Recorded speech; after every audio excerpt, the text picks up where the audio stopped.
Please select a mission. Boss, you okay? There's an unusual mist in front of your chopper. It could be the same one as before. Cypher is trying to eliminate Code Talker, but we can't save the infected without him. Boss, whatever you do, bring Code Talker back alive.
Deploying.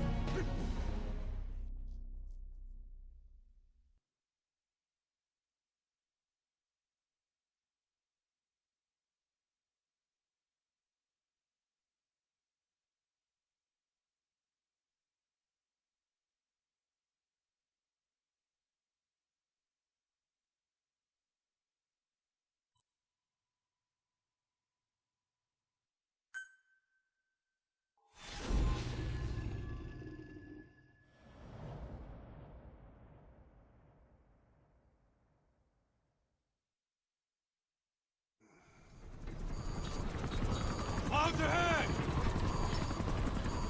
It's them.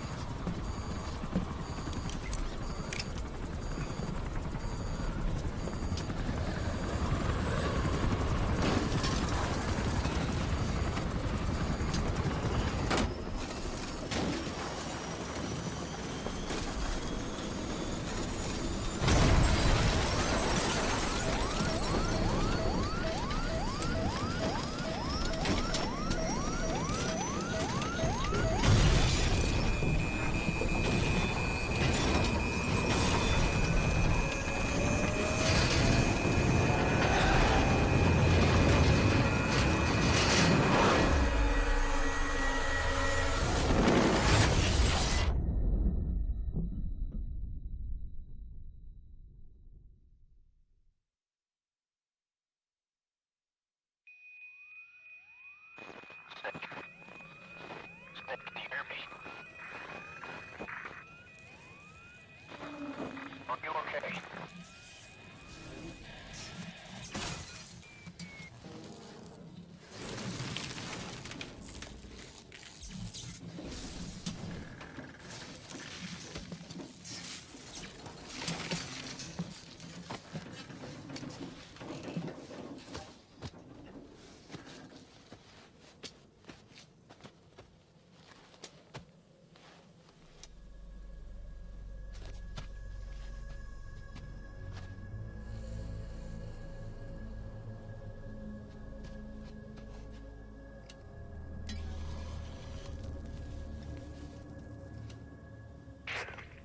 Like you're surrounded by mist.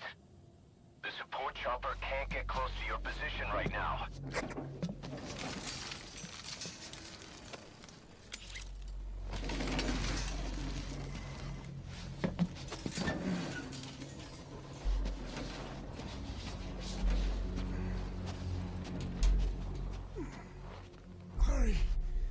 coming.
We are their quarry.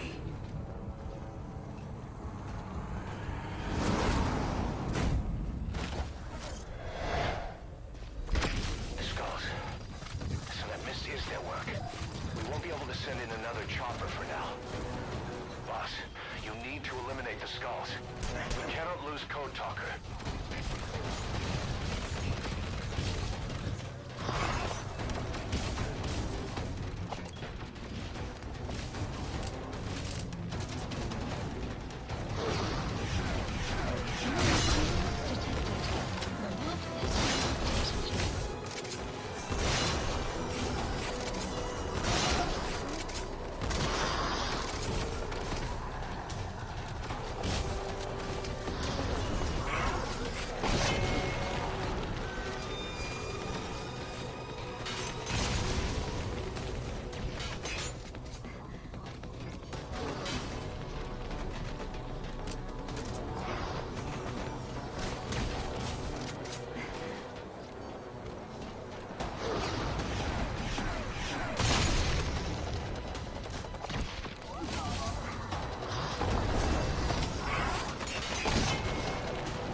Analysis complete.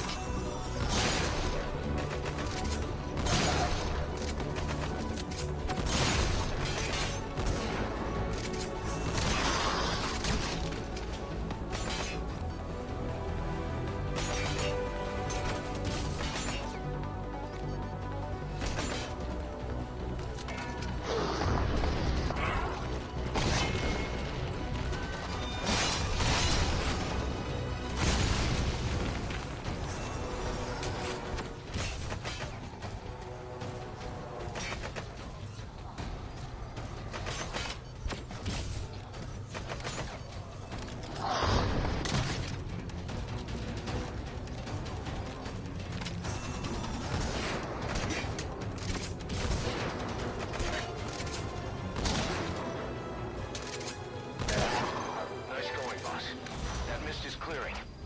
Great work, boss. Support I'm coming helicopter. in on another chopper. Get Code Talker to the LZ and wait there. Mission info has been updated.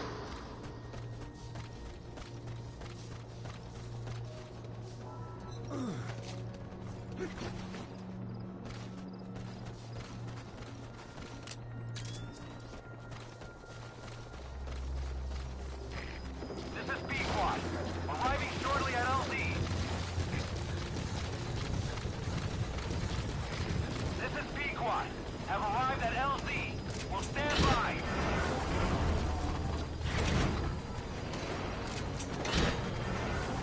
Support helicopter has arrived.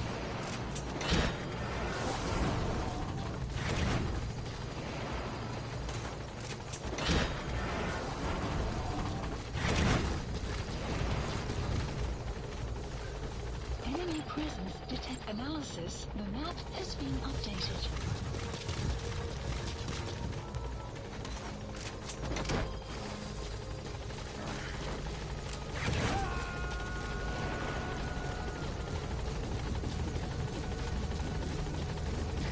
You gonna extract him? Get in, boss.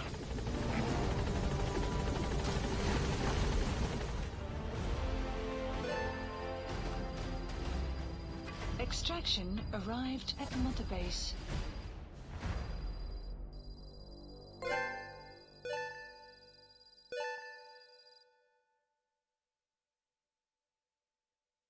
Amazing. Mission complete.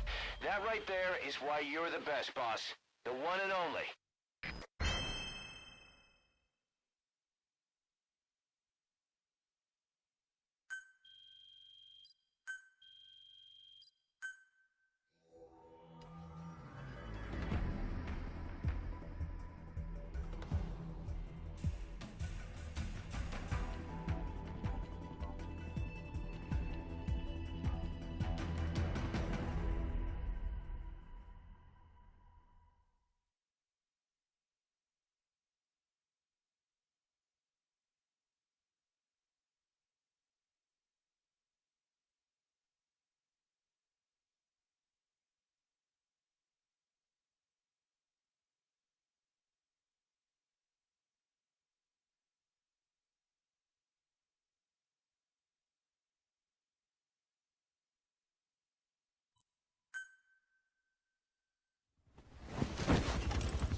Skullface is no longer in Africa. The nuclear test was a success. Now they turned their knives on me. Satellites didn't read any test. Neither did seismometers. The detonation test took place 5 years ago in the southern Indian Ocean. The final test was the opposite, to prevent detonation. You mean? Skullface plans to sell nuclear weapons that he retains control of. It's not like hawking small arms to militias. Indeed. He plans to avoid detection by exporting minerals containing tiny amounts of uranium in the form of metallic Archea.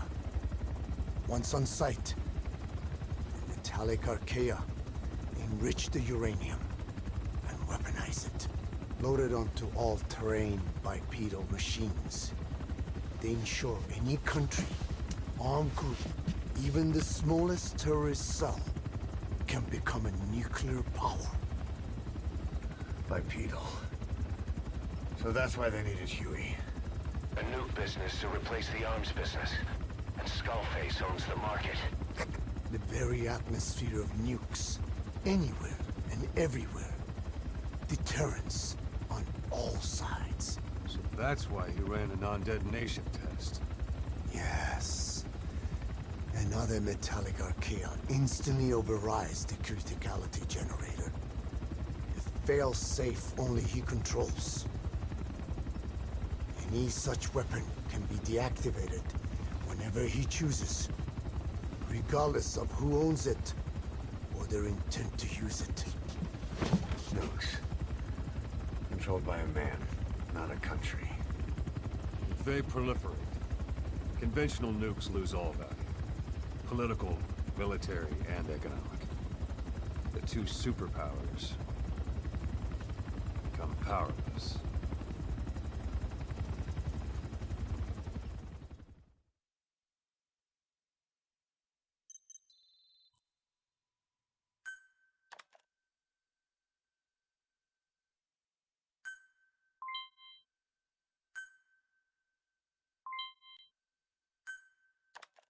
The R&D and medical teams have come up with a proposal for a new suit that applies Code Talker's research, the Parasite suit. Apparently, it can recreate some of the Skull's unusual abilities. But in order to use those abilities, it needs parasites. If you want to wear this suit, you're going to need to get a hold of parasites by extracting skulls.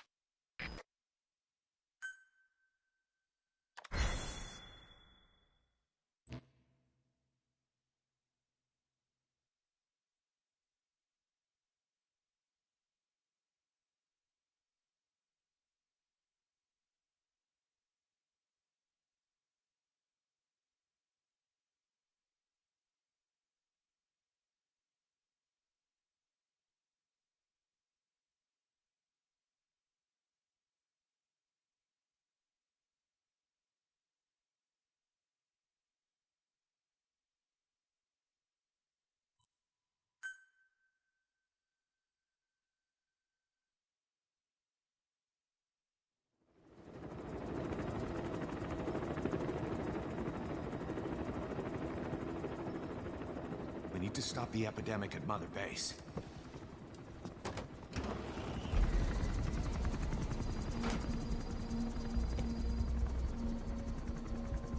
About the pathogen spreading through Mother Base, what's your opinion?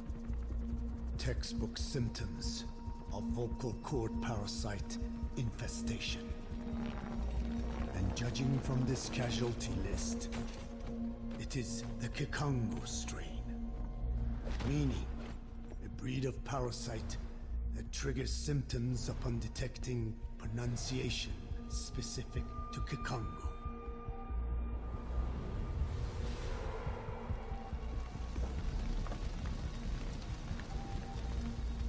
So how do we keep them from becoming symptomatic? Use this. A type of Wolbachia, introduced to a sample of the parasite. A parasitic bacteria that colonizes the parasites, turning male to female and preventing copulation. We must cultivate more.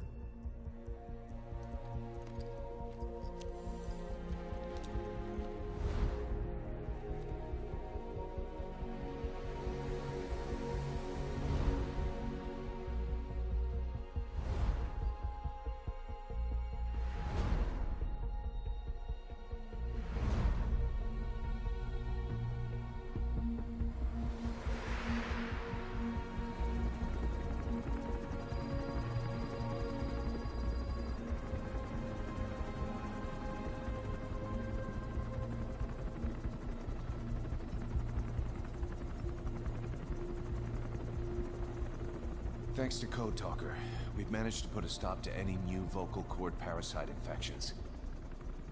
We couldn't save those already symptomatic, but everyone who survived has been released from the quarantine platform.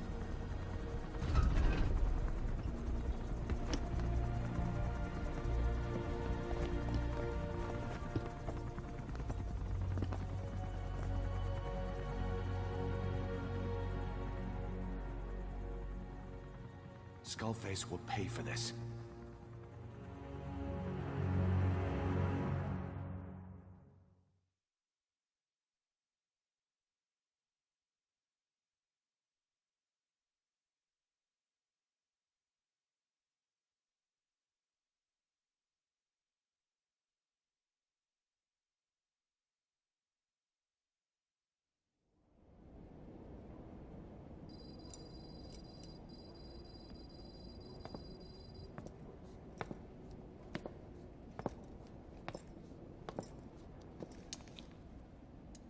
Again with the truth serum?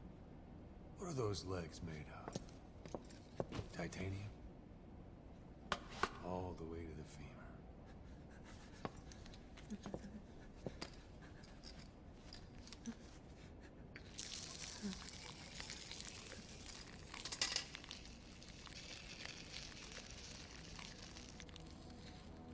Metallic Archea. Sahelanthropus. Where is it? What? We have to know before his plan is complete. Sahelanthropus is the final piece. What are you talking about? If the Soviets break out a mobile, controllable nuclear weapon, East-West relations will be right back at the Cuban Missile Crisis. The Cold War returns to life. As countries without nuclear arsenals line up for what Skullface is selling. Nuclear weapons proliferate overnight. And on the brink of annihilation, the world maintains its balance. But we know this is all just a shield, a ruse. The cleansing parasites are what matter most. A WMD to eclipse even nukes, and the only one that can still be used. Skullface is the world's greatest threat. And Zero's. The pieces are in place. All that remains is to unveil Sahelanthropus in Afghanistan. They can't activate it without me.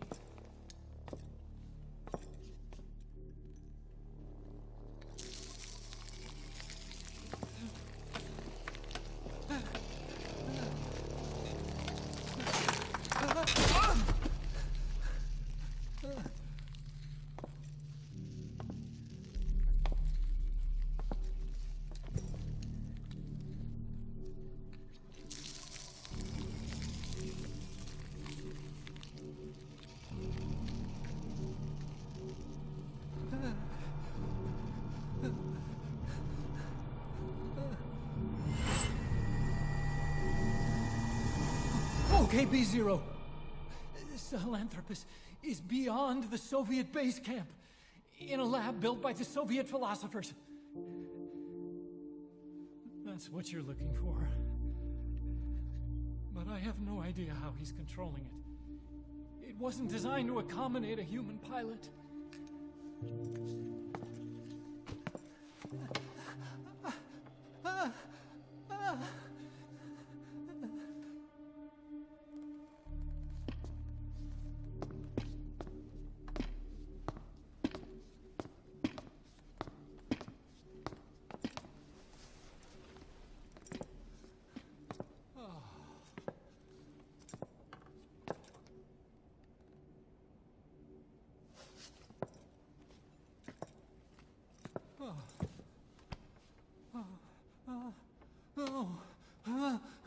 No! No! Wait!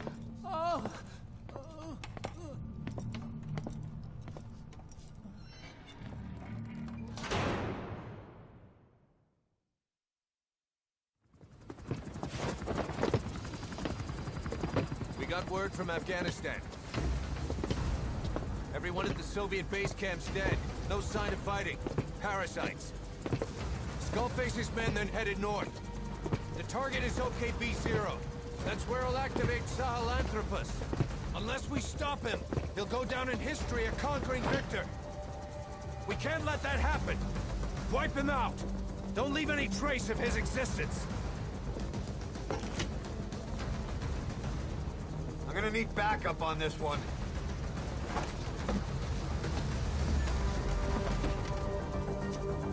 You'll rendezvous on site.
Mission list updated. Development project has been added.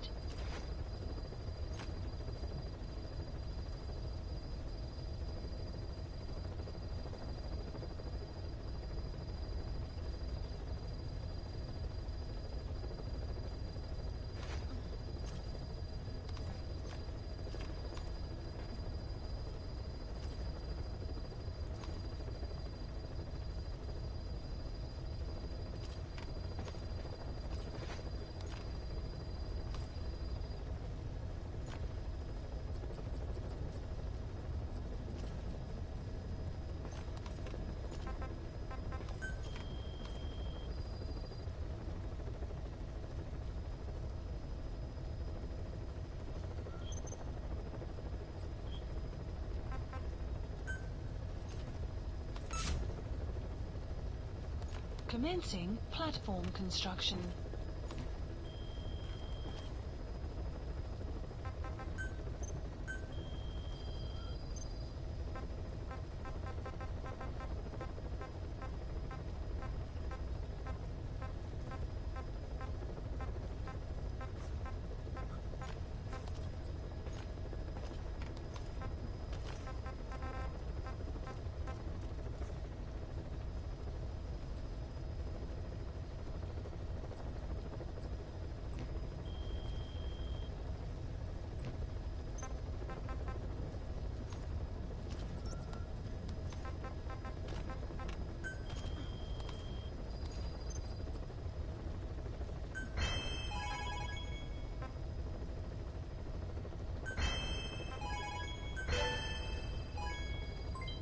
development project has been added.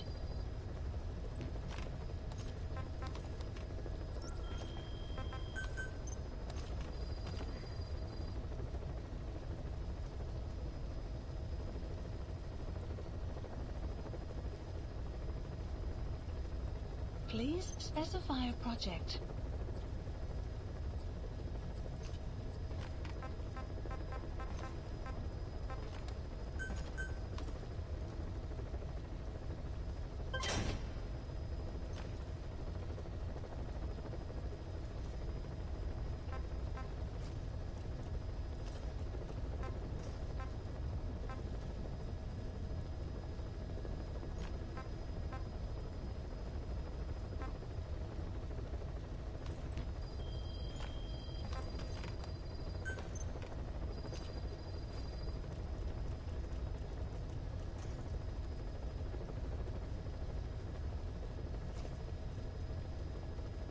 Please specify a project.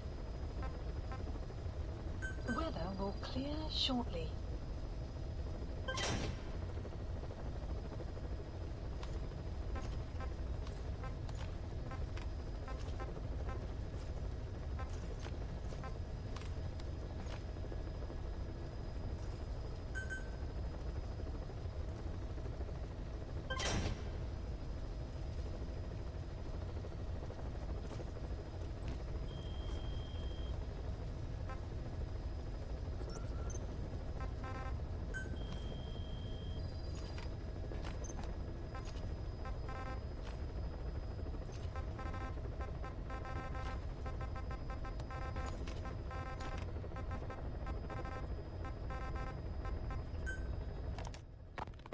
About the pathogen spreading through Mother Base. You've seen everything we've got on the outbreak. What's your opinion?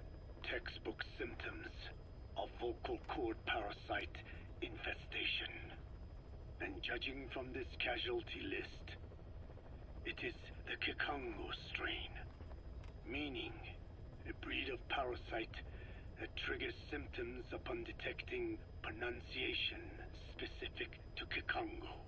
So our Kikongo-speaking staff are at risk? Quite so. He's right. All the victims do speak Kikongo. So they can survive if they just use another language? There is no guarantee. You're only dealing with the Kikongo strain. Other language strains may be present.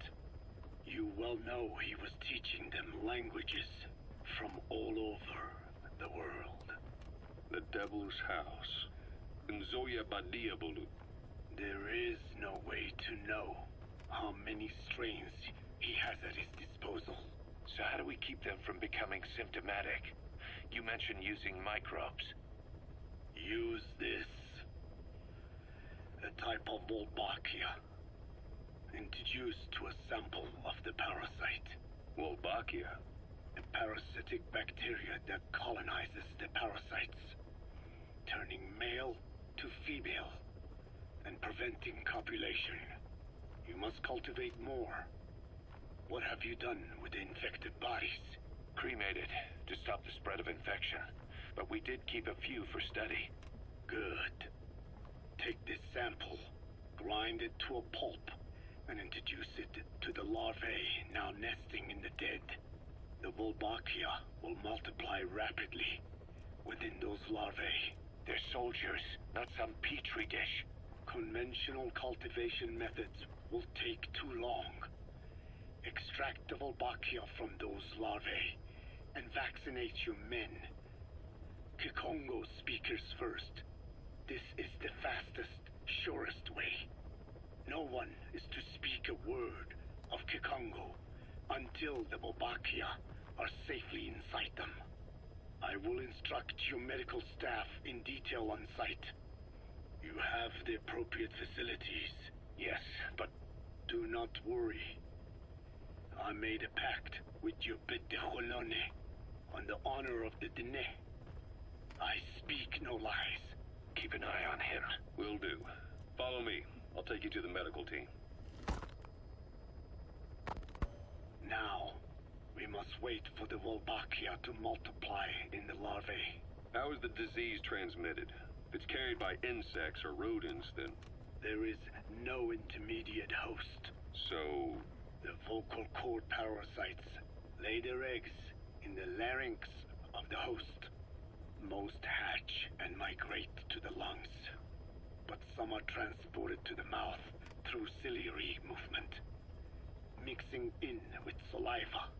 Saliva. Droplet transmission. Sneezing, coughing. Any food or water containing infected saliva. It would spread fast. Indeed. And when the larvae migrate to the lungs, symptoms can resemble the early stages of a cold, making it easy to infect others. Meaning a simple conversation would be enough to pass it on. Alright, so what happens after the larvae migrate to the lungs? It is as I said before. They mature by feeding on alveolar tissue. It is only then that noticeable symptoms appear in the host. And by that point, it's too late. He's infected everyone else. It's one hell of a weapon you've created. That is what Blag Ana wanted. Something that would spread easily. In truth, he's not the reason. But we will discuss that another time. The Walbachia have multiplied. We're preparing to extract them and begin vaccinating. But is this really the only way? Sure, it'll prevent infection, but the cost? You would rather remove their vocal cords? No. Tactical communication's a linchpin of what we do. What if we were to ban the use of Kakongo? Insufficient. First, there's no guarantee that only the Kakongo strain is here. Second, there is the matter of how the parasites lay their eggs. Before they can copulate, they must be exposed to the pronunciation of a specific language for a period of time, like a container filling with water. But the duration between when the container is full and when the copulation actually begins varies from case to case. In other words, even if the infected stop speaking as a countermeasure, it may already be too late.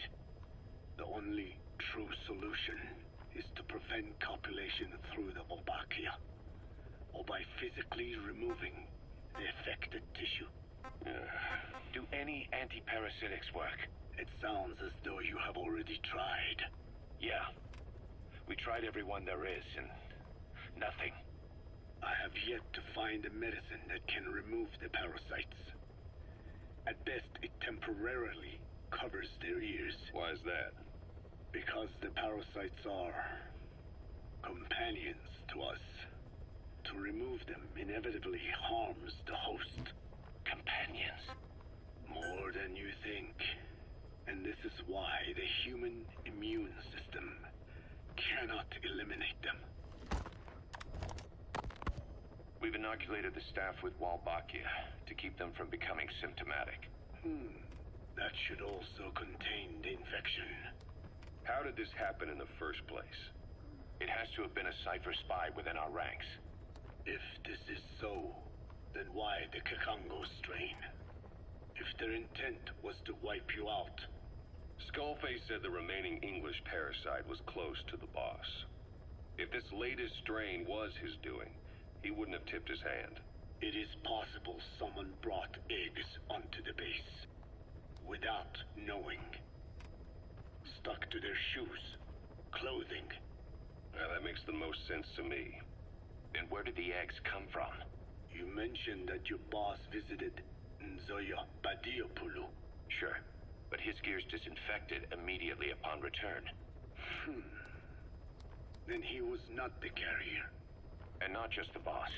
All staff dispatched to high-risk regions were quarantined on the flight back. When the symptoms first appeared, we checked and disinfected all equipment used up to that point.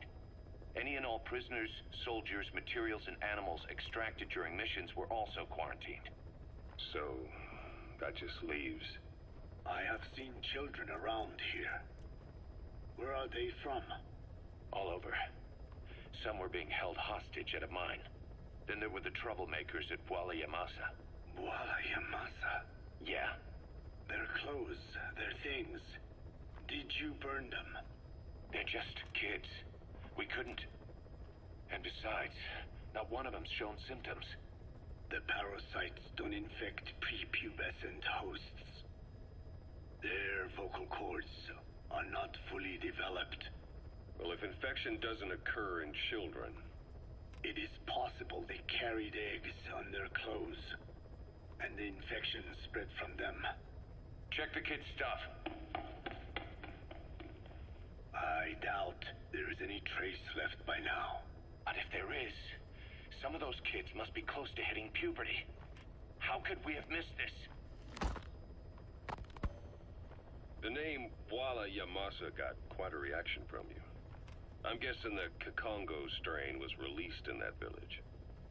Cypher used that region to experiment with vocal cord parasite transmission. The Kikongo strain. The settlements around the refinery upstream of Walla Yamasa were the proving grounds. They would infect one villager, then record transmission speed. Dangerous work. If they failed to contain the infection, it would slip into the surrounding regions. At which point the world found out about the parasites, making them useless as a weapon. Incredible they'd risk such a thing. The test site was densely populated too. A terrible place for such experiments. No doubt, they thought burning everything would wipe away all traces. The settlements were covered in oil anyway. Who would wonder if one day they caught fire? And so it did. They burned it all. Living and dead. Those remains. But they miscalculated. Transmission speed was far faster than anticipated. It may have been the temperature, or hygiene standards, or perhaps the parasites reacted quickly to Kikongo. Whatever the reason, nearly all villages were swiftly infected, and the settlements reduced to mounds of corpses. Making matters worse, the dry season was ending. When it came time to burn the village, the Moneni River had swelled. Many of the bodies were waterlogged. Meaning they didn't burn completely. The corpses still contained viable eggs, and the larvae washed downstream. And when the people downstream drank that water... That marked the end for Walla Yamasa. I learned all of this at the mansion. I warned him of the risk of eggs getting out. And? We are prepared for any eventuality. I get it. Putting the oil field back online. The oil leaks, saner. They plan to pollute the river, prevent the spread of infection. But the oil flow was stopped. At downstream, the people of Masa Village started using the water again. The PF soldiers deployed at the village were locals, spoke Kikongo. They were infected, and the kids survived. I've heard enough. And who stopped the flow of oil? Don't. We did. That confirms it. The source of the Kikongo strain infection was Masa Village. And the children brought it here. It is no one's fault. There is no blame to be cast. The parasites, they were tested in other regions? Their physiology requires that they be tested under varied conditions. Another test site was in Afghanistan. So it was the parasites there. Both the Pashto and Tajik languages are spoken in the mountains of Afghanistan, and population density is low. Ideal testing grounds for how accurately the parasites target only the specified language. It is also relatively easy to prevent the spread of infection. And the results? The first test, I am told, was a success. Once the Pashtun Mujahideen were infected with the Pashto strain, they were all but wiped out. The Hamid fighters at Smasei Fort. It was doubly successful. No Tajik Mujahideen or Soviet soldiers became symptomatic. So the parasites proved to be effective. What about the second test? Also supposedly a success. A Pashtun village was the target. However, the original aim was to obtain samples of the infected. In this, they failed. And the village? The Soviets enacted a standard scorched earth operation. That must have been the village where Malak lived, before being held captive at La Marjate Palace. Having had more time to think on it, the details shared with me may have been false.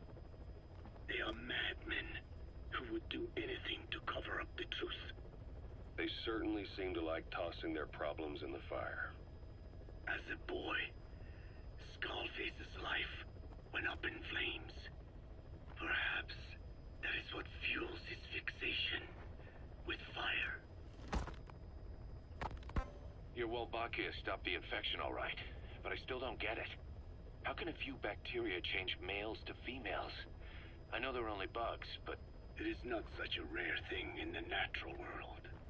Many insects and nematodes are infected with Wolbachia. But why? They nest in the cell cytoplasm of the host, even in the egg cells, with the result that the offspring are born infected. Mother-to-child transmission. However, Wolbachia cannot nest in sperm because they do not have cytoplasm. So even a successful infection of a male ends after a single generation. This means the Wolbachia must resort to maximizing the population of infected females. Sounds like an ethnic cleansing campaign on a tiny scale. Gender change from male to female is their survival tactic. So more females means more Wolbachia carriers, so it can keep thriving in the following generations. But the parasites in a human host are supposed to be a mating pair. If there's no male, there'll be no offspring at all. It's killing itself. Slow down. Clouds This approaching. tactic is intended for environments where a single male can copulate with multiple females. Originally, the Wolbachia did not infect the vocal cord parasites. I created a mutated strain, modifying the Wolbachia so that it could infect monogamous pairs. The Wolbachia's greatest multiplying tactic, the male-to-female change, worked against itself in the monogamous parasites. Just as you said. Then, I performed repeated selection of Wolbachia strains until I achieved 100% certainty of male-to-female conversion. Creating female-female pairs, unable to reproduce. And you say the Wolbachia affects the host of the host, that is, us, cutting off our means to reproduce? It is almost certain. Of course, we will not turn female. After all, mammals possess no natural gender-changing function. But some Wolbachia strains can cause cytoplasmic incompatibility in the host. Is that some cell deformity? Put simply, it means the altered sperm of infected males kill the female's egg on contact. And that's happened to us? Yes. And yet, what occurs in humans is not just simple CI. To date, there are no cases of Wolbachia affecting humans. The fact that this strain causes this effect, is it the vocal cord parasite's affinity with humans? I do not know enough to say for sure. So the parasite warps the host. Reminds me of what Skullface said. It is the way of all organisms to create their own optimal environment. Just look at you and this base.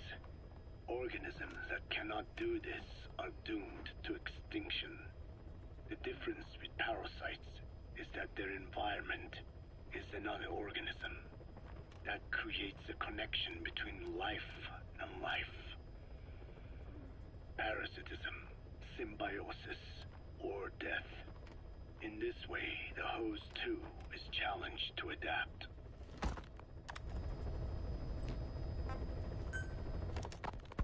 About this OKB-0 Emmerich was talking about.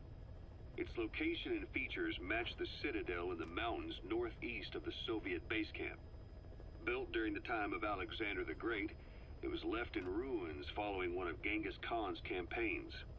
Its occupants changed time and again due to war, and it was expanded on more than one occasion. Ultimately, it fell into the hands of the Soviet philosophers. The Soviet army was using it as the headquarters of its Afghan invasion force. But it would seem that Skullface's connections with the philosophers gave him license to develop Sahelanthropus there. And that's what Emmerich was doing at the place, before he got the axe. But OKB is a designation the Soviets use for weapon design bureaus. There's no way they'd have one of those in Afghanistan. And, in principle, the numbers that follow OKB are always integers above 1. There is no 0. Perhaps this was a secret facility of the Soviet and Chinese philosophers dating back prior to World War II. Though it's more likely Skullface just picked a fake name that more or less fit the Soviets' pattern. He doesn't go there often, but he sure as hell won't miss this. They use the heliport on top of the tower for his visits. Start by heading for the heliport. Then wait for your chance to make contact with Skullface. It seems Sahelanthropus's armor is made from depleted uranium. That offers some serious protection. The U.S. military is planning on using it for its main battle tanks, too. Maybe that's where Emmerich got the technology. Uranium? They're using nuclear fuel for armor now? No. What they use for nuclear fuel is uranium-235, which is extracted from natural uranium. Depleted uranium is a byproduct of that process. Sort of like the leftovers, I guess. The garbage. Uranium-235 makes up 0.72% of natural uranium, whereas depleted uranium contains only 0.2%. What are the benefits of using it for armor? It's a pretty short list. Uranium's a heavy metal, like lead, meaning it can hold a greater amount of kinetic energy. But it also boasts a hardness closer to tungsten. That makes it an ideal material to use for, say, armor-piercing ammunition penetrators. But it's not the best choice for armor. Its volume is less than that of ceramics, but for an equal weight, you could end up with less protection. So why use it then? According to Emmerich, it came down to him being unable to source ceramics technology from a manufacturer. Plus, given that it's an upright walking vehicle, he wanted to reduce the bulk of certain areas. Despite all that, depleted uranium still makes for some tough armor, and Emmerich says it's been proven in live fire tests. It stops most Soviet tank shells. Rain approaching.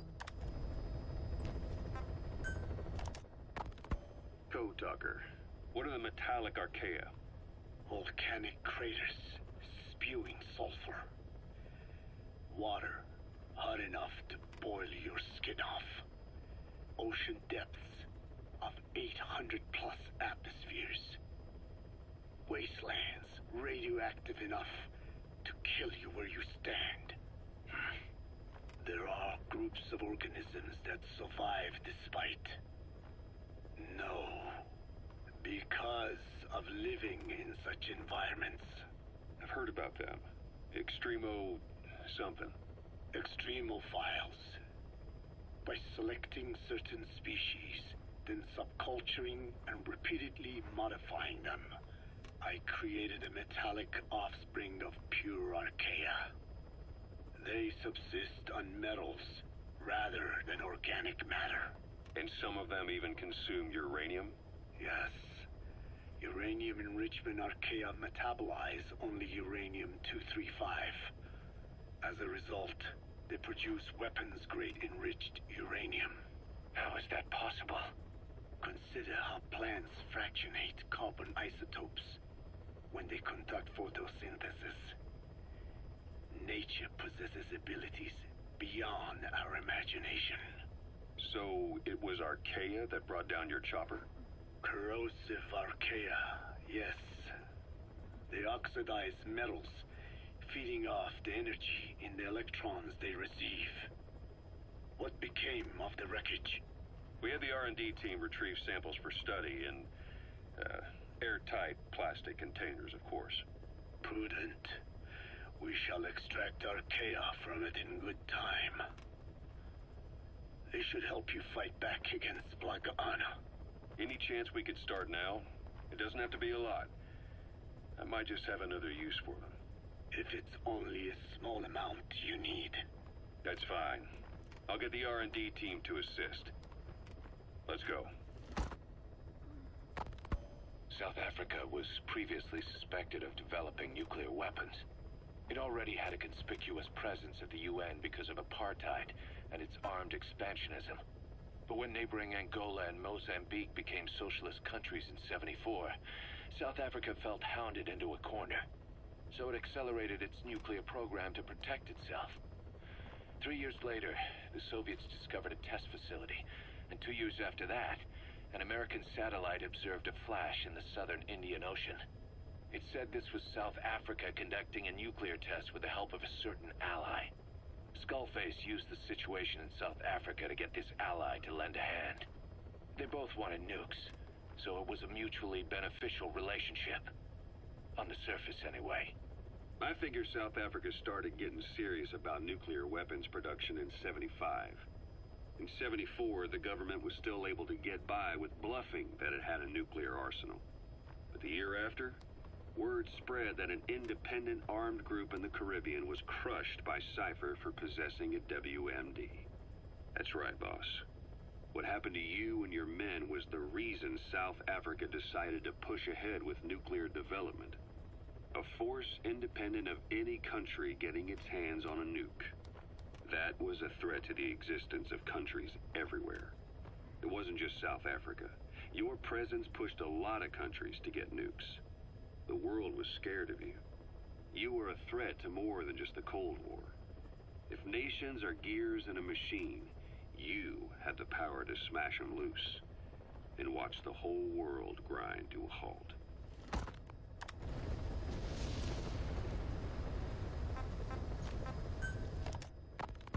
Emmerich uses externally powered legs of his own design. It's bionics technology, a product of the U.S. military's failed attempt to develop a powered exoskeleton. All the wearer has to do is apply a little force, and the actuators continue the movement in that direction. But his legs are unique. Instead of using a hydraulic mechanism, the actuators run off metallic archaea. That increases the actuator's reaction speed and also enables him to lock and release the joints at will. The legs are a nifty little gadget, but they have two clear weaknesses. First, they're dependent on external power, maybe because he built them knowing he couldn't leave his lab. There's no internal battery.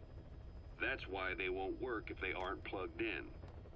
Second, and this is more than just a weakness, the legs are directly connected to his bones. Could be to minimize signal loss and the orders output to the legs and the drive response from them. Either way, Emmerich has used bolts to attach load-bearing parts directly to his femurs, probably by mimicking surgical treatment for compound fractures and the like. But the end result is those legs and his body are fused together, and that appears to be how he's able to move them so precisely. But that also means that any shock to the legs would be delivered right to his bones by way of those bolts. The same is true if he encounters the corrosive metallic archaea.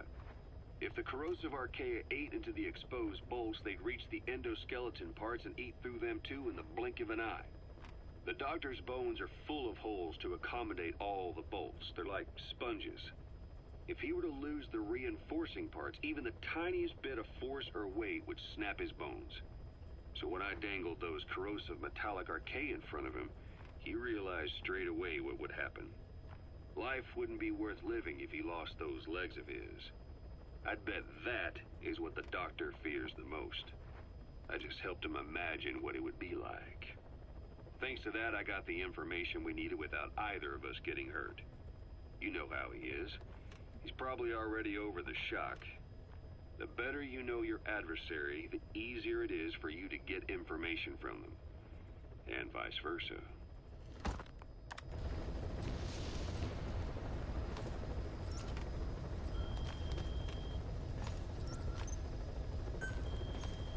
Please select a mission.